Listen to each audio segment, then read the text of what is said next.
केंद्र सरकारनं lieutenant general Dheeraj सेठ यांची भारताचे पुढचे लष्कर प्रमुख म्हणून नियुक्ती जाहीर केली आहे। 30 जून 2026ला ते आपला पदभार स्वीकारणार असून विद्यमान लष्कर प्रमुख उपेंद्र द्विवेदी यांची ते जागा घेतील।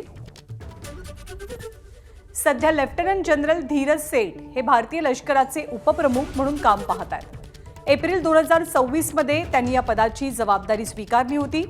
त्यांना भारतीय लष्करातील जवळपास 4 दशकांचा अनुभव असून विविध महत्त्वाच्या कमांड आणि प्रशासकीय पदांवरती त्यांनी काम केलेलं आहे।